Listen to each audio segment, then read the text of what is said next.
Janet Pillai.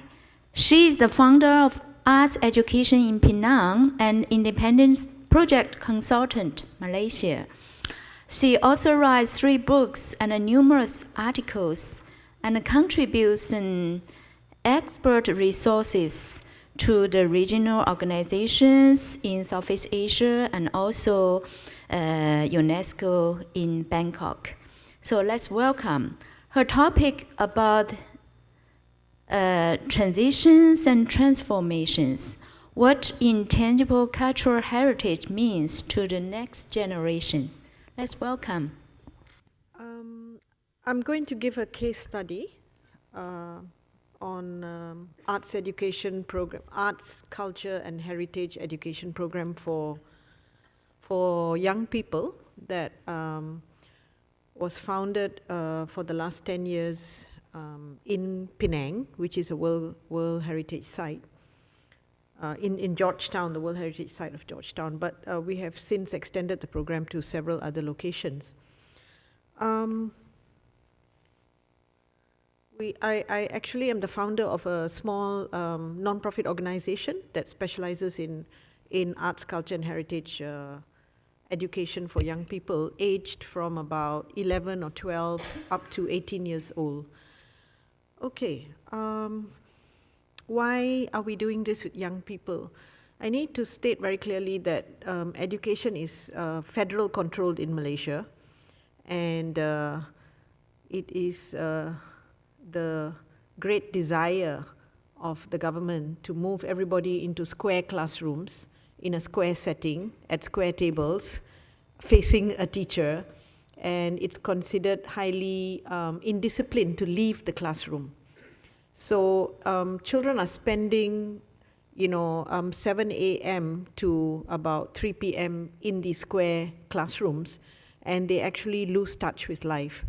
And in the last 10 to 15 years, possibly also in Singapore, after leaving the square classroom, they then go into a square tuition center where they get tutored on continuing school in a private setting with specialist teachers so that they can compete for exams.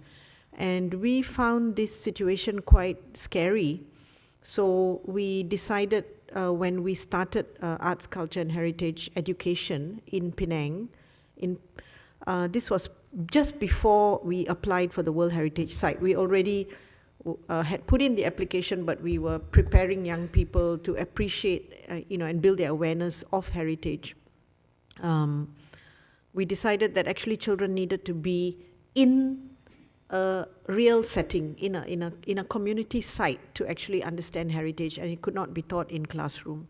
Ironically, I have just completed a book for UNESCO on how to integrate heritage education into school subjects, because the situation has got so bad in Southeast Asia, where taking children out of the classroom to just attend to their cultural education is seen as an impossibility by a lot of teachers and educators or education systems, headmasters, etc. So we were asked to reduce the time from this model and actually integrate it into school subjects. So I'm a bit at a loss, because integrating into school subjects is an excellent way to sort of get the child to integrate all the aspects of, or to look at all the aspects of heritage from science, geography, history, etc. But without that experiential component, it's really doesn't have the same impact as what I will show you now, which is the on-site place-based programs. Okay, so our premise is that place-making is the critical word, and this is a process by which people interact with and mold their environment to create human settlements, also to make a livelihood there and to build relationships. And we try to see this as humans making, involving themselves in the environmental, economic, and social dimension of life. And in that process of place-making, they actually create culture. So culture is developed from the process of placemaking as and while humans are interacting and reciprocating with each other and with the resources in their environment. So it could be a very urban environment, as Penang, we are a port city, or it could be a very rural environment, with a lot of natural resources. The process of culture making yields cultural capital, a spirit of place and a sense of identity, which is built over a long period of time. So it requires some period of bermaustautin, that means to live in a period for a period of time. So high mobility creates problems in relation to the making of culture.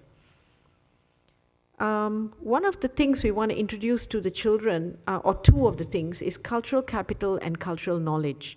So by capital, there's a list there that you can see. It's more like products that come out of a culture making process.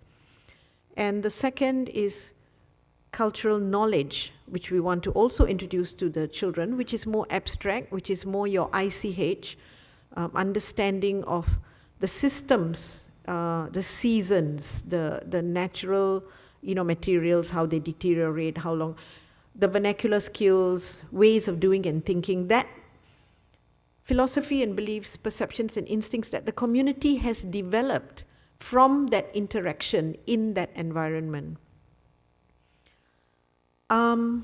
So we believe that we need to give children this place-based experience, because it is only in this place, not in a space, but a human-made, that means a space that has been made into a place by humans, where collective working and long-term memory become sort of like cultural knowledge banks.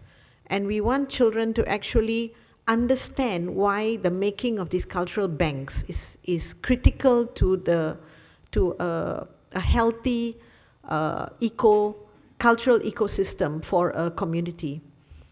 So these cultural knowledge banks actually maintain a reservoir of cultural resources, and they are able to transmit and innovate on the cultural knowledge that they create themselves, and they are able to also generate cultural energy and vitality through continued practice. Sorry, I wanted you to see that little, what happened to my little picture? Yeah. So these three pictures, the picture disappears, but it's actually a nutmeg growing area, producing nutmeg, and many, many products from nutmeg that are made by the community where the children were working. Yeah, that's the farmer. Okay, so this is the program that we run. Target participants were 10 to 18 years old, and we facilitate the exploration of their cultural and historical identity, but through contemporary creative arts projects. So they explore tradition, but they produce contemporary art projects and products. And we feel this is, how this is the door that we use with children. The children taking part in these programs have to be living in and around the area. So we will not import children from one place to experience the program or a place in another geographical space. That means they have to work in their own geographical space where they live, go to school and reside. So we work in several locations, and normally we stay at the location for a period of about 5 years, minimally 3 years. So we work in small towns, rural, as well as very urban situations. The intention is to get children to experience and to immerse themselves in that place-based culture, and to understand the cultural ecosystem, and to figure out whether the ecosystem is working or whether there are gaps in the ecosystem. So we believe that a human settlement or community is sustained by this ecosystem, which is an interaction between place, use, and people. So we put children in a situation in the site, and we call it a laboratory for cultural initiatives for children. and we involve everything in that site. We do a lot of pre-work in the site. We sort of do research, preliminary research, and identify what is in imbalance in that cultural ecosystem. So sometimes it's the economy, sometimes it's human relation. I mean, the social relations are sort of, broken down, or traditional trades are endangered and they can't compete with a newer economy or something. So we have actually assessed before the children go in, and we do select topics or issues that we think need to be addressed in their space. And we use a pedagogy, of course, which is it's a kind of a complementary to school, I would say. So moving from individual to community, whereas school takes you out of the community and deals with you as an individual. And in the Malaysian scenario particularly, is to move the child from being a passive recipient to an active participant in the learning process and in the culture making process. And of course, moving from classroom-based learning to community-based learning, which is more experiential, embodied, integrated, and has real time and real space. We are very particular about the fact that children actually receive a very modern education in the formal classroom, and most of it is objective knowledge based on universal context and a lot of exposure to digital learning and texts. And we want in that laboratory, in the cultural laboratory, for them to experience the overlap with a non-formal, as Mak Som explained just now, a real, ibu dan anak kind of subjective kind of learning, subjective kind of knowledge based on experience, local knowledge, and local context. And this, so again, I'm showing you another diagram which shows how the subjects are separated in school, fragmented. And what we want to do is actually bring that kind of integration, integrating contextual issues and themes, real cultural capital that matter to those children later in their lives, and also what they learn in school, which is, art, technology, and tools, which art and technology as tools, and integrate it. That means bring the two worlds together, basically, in the site and in the work that they're going to do. So our program framework is we actually use the arts as a tool, and we have many programs. So it might be a dance program, a graphic art program, a drama program, a storytelling program. The program is chosen, or the tool is chosen, based on which tool would relate best to looking at the ICH problem that that town or that village is experiencing. So if we feel photography is a good tool for observation, analysis, and expression for the children, for dealing with a particular element of ICH, then we will use photography. But if we feel that dance is a better tool because it's something to do with loss of use of the body, or hardly any movement taking place in a particular group of children who are sitting in a classroom day to night, then we would use dance. And we actually invite contemporary artists to help the children learn that new vocabulary.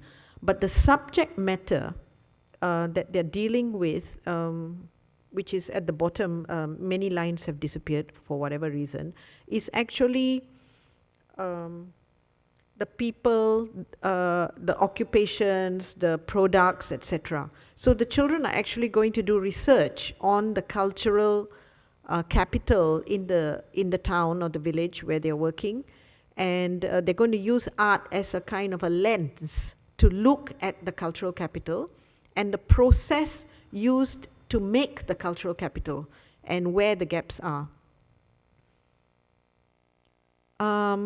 So we put the children through this process from cultural mapping to cultural interpretation. because we believe that this is a full eco cycle for the child. That means they map their environment, they select a topic, normally it's an endangered topic in ICH, and then they are introduced to the whole site, the history of the site, the economy of the site, the geography of the site, and then more detailed interaction with either tradesmen or architecture or social relations, depending on the topic they're dealing with. And then they start very detailed on-site research and documentation, and we don't discriminate. Whether you're 10 years old or you're 18 years old, you do your research. And they may use art forms to do their research, so using art as a tool to do research. And when they come back with the data, they have to analyze the data and then use an art form to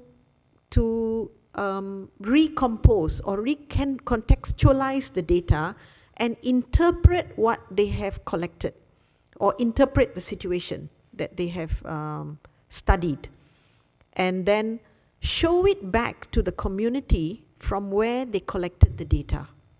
So they have to present it back to the community as a kind of a reflective tool for themselves as well as for the community, to look at how children viewed the issue in that community.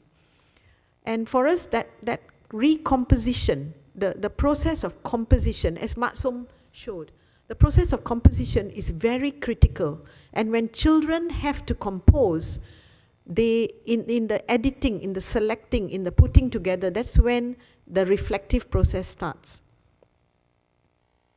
So this is just some very quick pictures to show you, you know, how the community and the team is introduced, and we use a lot of professionals to do the initial tours with the children. We use architects, we use local historians, we use anthropologists to give them the tour of their village or their city or the particular topic.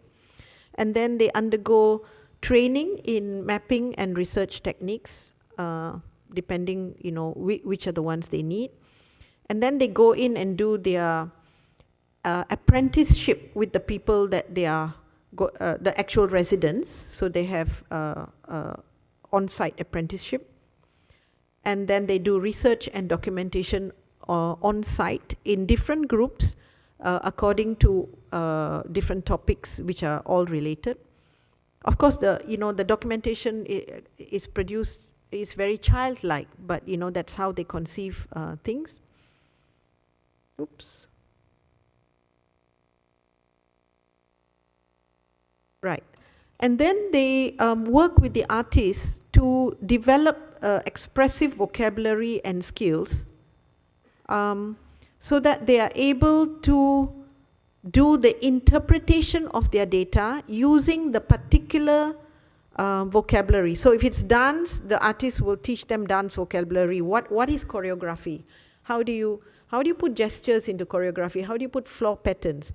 But they'll have to use the data that they collected to choreograph and to dance. Here's an example of how photography is used to collect data on myself, my family, and my town. And very simple kind of collage or photo essay as a form of analysis, editing, recomposing whatever you have shot, and what you think is critical about your family or your town. And later these products are taken to a higher level after they have worked with the artists, so that they produce quite serious cultural products, which can be websites, trails, and when they're producing this, they work equally with the artist. So the artist comes in and takes the data and works with the group and produces quite high level cultural products, which we then but present to the tourism ministry or to the culture ministry or to the heritage organizations, who then negotiate with us to use the products for real instrumental purposes, to promote heritage or to promote tourism or to promote traders. So we move from like producing work like signboards for traders or touring maps for tourists or performances for the community, seasonal performances for the community. So the products do reach quite a high level, but this is after a period of time. So we want them to stay and work on what they've been doing for maybe 6 months, sometimes 1 year, sometimes 2 years. And of course, you know, all their products go back to the community in some way or other, you know, either through the tourism ministry or directly to the community on the streets in the same location. So the model that we use is called community engaged model, and the model incorporates both transmission from the community to the children and then transformation of that data by the children back to the community. I suppose something runs here.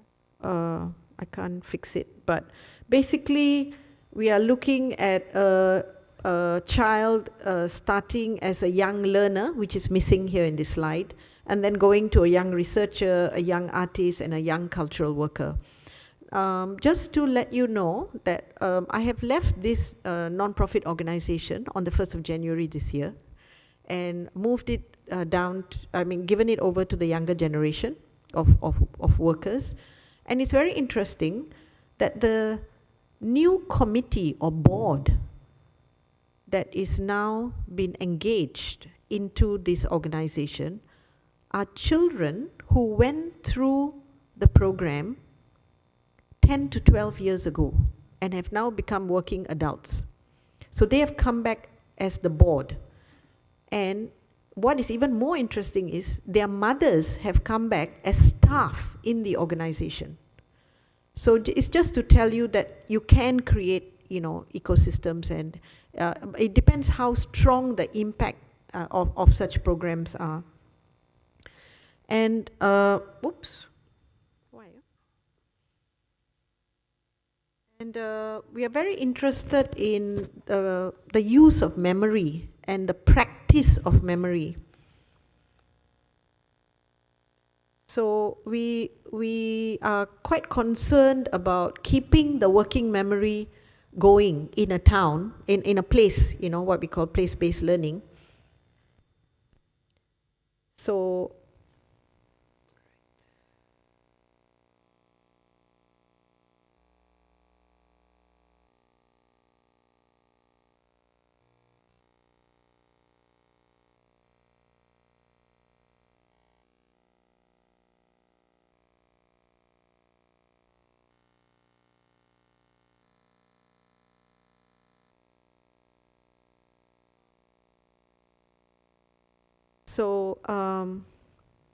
So what I showed you earlier about, you know, humans settling in an environment and paying attention to particular things in the environment, whether it's a port or an agricultural environment, etc. And that attention that is paid to certain resources in that environment, very similar to what Professor Guang mentioned. If you want to pay attention to kinship, for example, or surname, and use that, then that particular element of heritage becomes very active and becomes part of the working memory of the migrant, but it is sourced from the long-term memory of back in China. So we are very interested in this keeping alive the working memory and sourcing from a deeper memory. So these projects are actually just creating the working memory, the muscles of the working memory for the child, and using the residents and the culture that has developed in that space as a long-term memory. So we do many projects, about 10 projects a year sometimes, with the younger children. With the younger group, of course, they do only about 5 projects a year now because they're quite young. The projects range from oral history collections to dealing with endangered trades to, a multiplicity of heritage issues. And we are very particular about trying to feed all the players involved in heritage, which, so I'll start from the smallest box, because for us the small box is the most important. The intrinsic value of heritage to practitioners or residents and community who actually practice heritage through customs, daily values and etc. And it is their livelihood, it gives them meaning, it gives them identity. And it's very important for the children to meet face to face and interact with these people so that they can understand the intrinsic value of heritage to those people. And then we guys, who are educators and historians and institutional people, we are there basically to organize and facilitate the process of ICH safeguarding. And then we have to apply for funding, either from the state or from corporates for our projects. Every year we apply for funding to very, very different people. And they always ask, what's in it for us? The corporate or the politician will ask, what's in it for us? And we understand that they want instrumental value out of heritage. So somehow or other we have to kind of manage all the three values when we do the project and not get off balanced and just, so I suppose, so for you it's intrinsic value, but your troupe has to stay alive and they have to earn their money by performing, I don't know, for the state to show Malay culture, showcase Malay culture, it's the same thing. So we do try to cater to these three values and different kinds of players that are involved. I'm going to show you 2 programs which involve about 20, actually one program, I don't think we have time for 2, involves about 20 kids. And these kids come from schools and welfare homes from the inner city of Georgetown, the heritage site. And the program was 4 to 6 months. It involved a programmer, an educator actually also, 2 facilitators and admin support. It was supported by DG, a telecommunications corporate. And the goals were to create a platform for children to learn and value and revitalize ICH, and to involve the community as custodians and audiences in safeguarding ICH. So let me...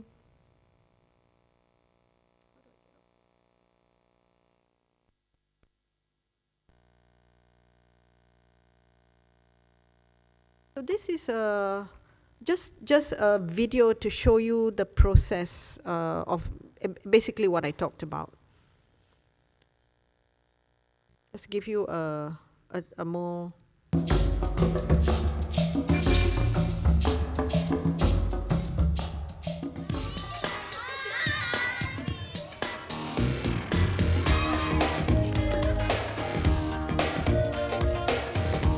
So they're going to look at street culture, and later they will focus on street food culture. But this is the introduction to the site.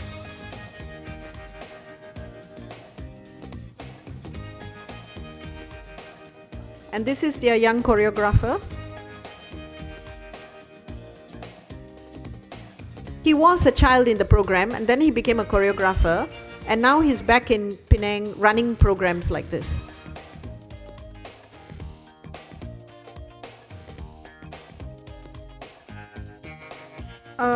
This kind of embodiment is what we want, we want them to observe and embody the culture as much as possible.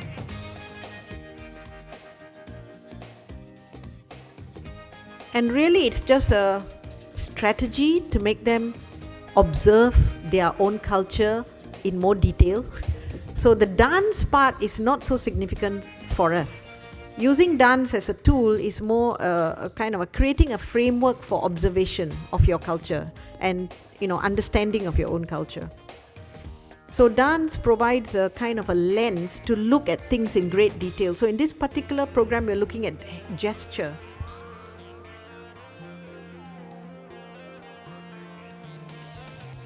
And here they work with the dancers and the choreographers to learn the art of choreography and the art of gesture and the art of using your body. So they bring their observations to the studio.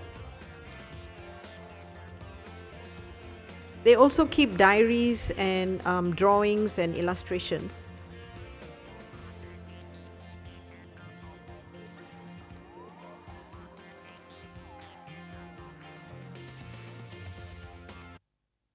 I'll just fast forward this a bit.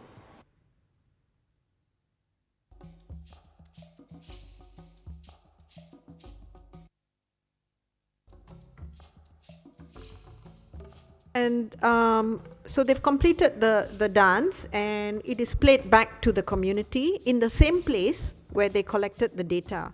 And you can see this is a community that has turned up to see, and most of the performances that we do on the street can actually, community were participants and now are audiences to their own culture.